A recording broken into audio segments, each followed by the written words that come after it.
The elusive Captain Sophram Galiac introduces himself. Dear readers, you have long heard of our most elusive Captain Sophram Galiac. Now he comes to fill in the gaps on the truth concerning the planets of Jupiter, Mars, and the center of your Earth, Sentana-Ries. He speaks of those who have been captured by your military, and held hostage, then lied about by your military and governments. This is scribed material for the soul's understanding. Euthrania Sela Sentana-Ries-Cortez. Captain Sophram Galiac, Starship Commander, speaks of other worlds and planet Earth. September 9, 2012, 10:36 a.m.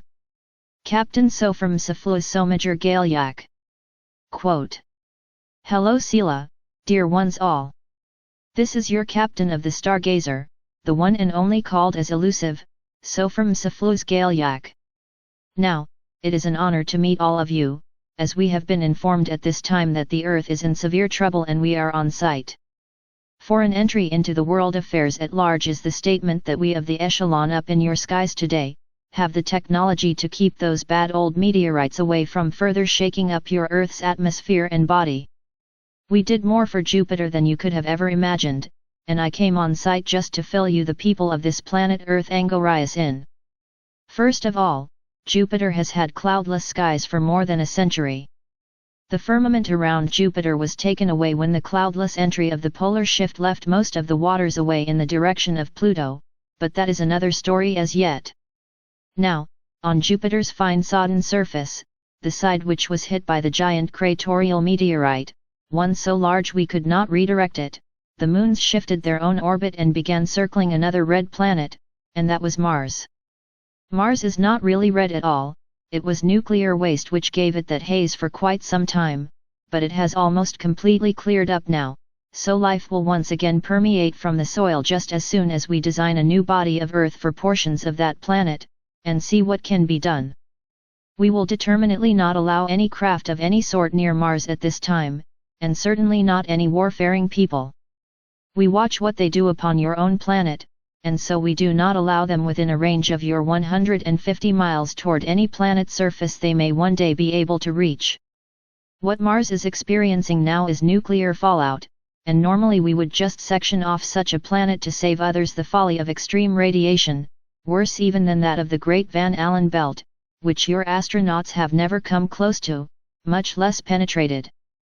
That much is obvious, and we hear your Hollywood had impressed on many of you that they actually went to the moon, and then robotics upon Mars. Fascinating theory, but totally unworkable.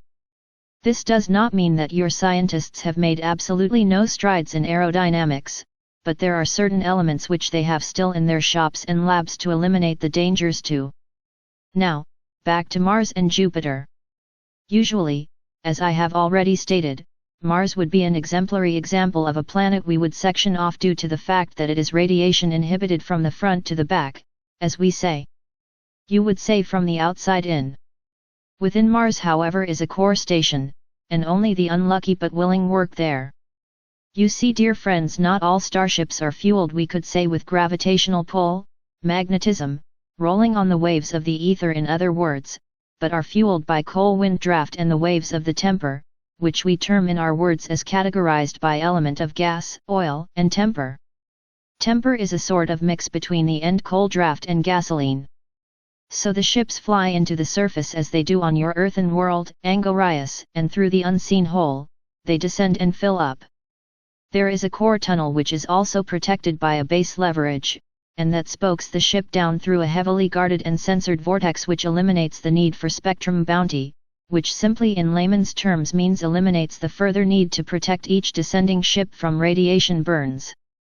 Your Earth, Sentana-Ries, also bespeaks of a soul of its own, and the mid-Atlantic Ocean sees a bottomless pit, so to speak, which guarantees small ships, we call skiffs or dingers, into entering at an angle which decreases the turbulence and dives deeply into the waters to float through the barometric pressure of clouds deep inside your Earth. Brown mountains descend and clouds are seen as far up as your skies.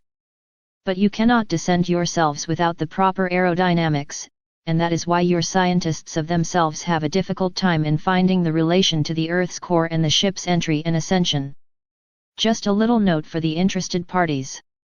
In any case, we are making Mars therefore into a test ground to see if nuclear waste can be modified by inserting a composite soil made up of components which could neutralize in a way the damage the waste has made of the Earth. If we could make strides in this project from Artless 2, then we could help in saving your Earth as well. Well, we certainly hope so, for we have among the Federation many such good and useful projects which we are sure some of the many unwarring and good scientists of your own realm or world would love to assist us in, placing their brains alongside of ours.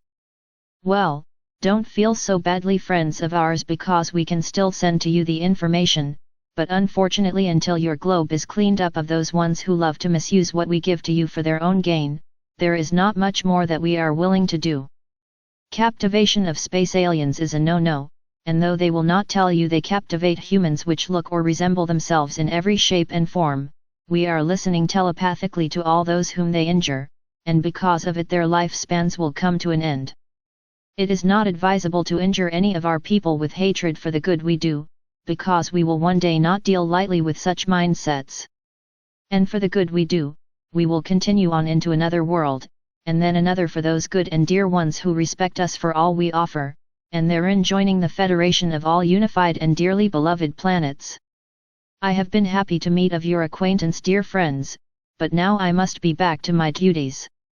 Thank you, Sela, my love, and off I go to Angorias 3, subsection 4. Sophram Galiac out. End transcript. 11:01 a.m., end quote, scribed by the hand and pen of I, Euthrania Sela Sentana-Ries-Cortez.